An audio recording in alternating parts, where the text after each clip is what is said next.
Queen Saddened Archie will grow up isolated from royal family amid Harry and Meghan deal. The Queen is said to be deeply upset. She will see little of baby Archie following Prince Harry and Meghan's new deal. Senior royals feels huge sadness the family will not get to see Archie grow up, a royal source said. The 93-year-old monarch has made a point of popping in to see the Duke and Duchess of Sussex when she is in Windsor in an effort to help them overcome their difficulties, but the Queen and other members of the family, including Prince Charles, are now having to come to terms with the reality they will see little of 8-month-old Archie. Her great-grandson is yet to set foot on British soil this year after a 6-week family break on Vancouver Island in Western Canada, which ended with the couple deciding to quit as senior royals. With Harry and Meghan now determined to carve out a new life, probably spending the majority of their time in Canada, it is likely the monarch will see little of baby Archie.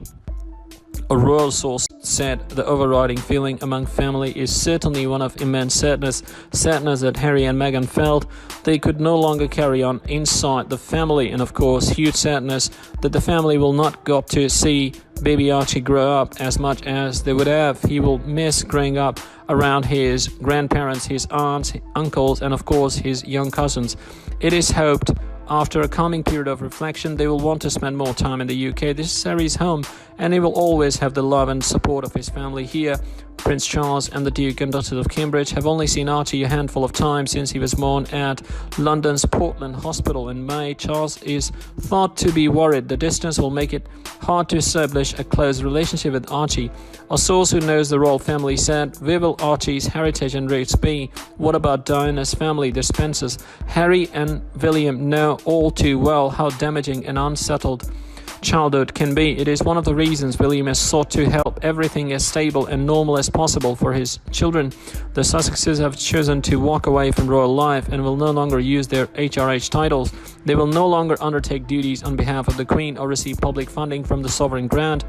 The couple have promised to repay at least £2.4 million of taxpayers' money spent on renovating their home at Frogmore Cottage in the grounds of Windsor Castle.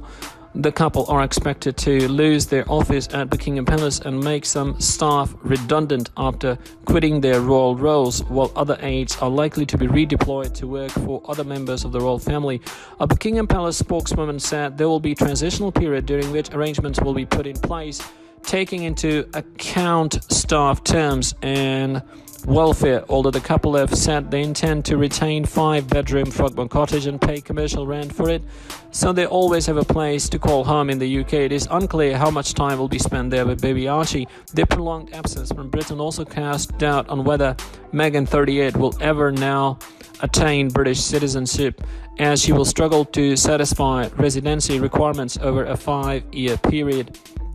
Yesterday, Prime Minister Boris Johnson said he believed that the whole of Britain wished Harry and Meghan well. He said, "I think the whole country want to join in wishing them the very best for the future. The royal family, which has been around for a long time, will find a way forward." Meanwhile, Meghan's estranged father, Thomas Markle, has heaped further strain on the couple by accusing his daughter of cheapening the royal family. In the forthcoming Channel 5 documentary, Thomas Markle, My Story, he says, when they got married, they took an obligation, and the obligation is to be part of the royals and to represent the royals. They're destroying it, they're cheapening it, making it shabby.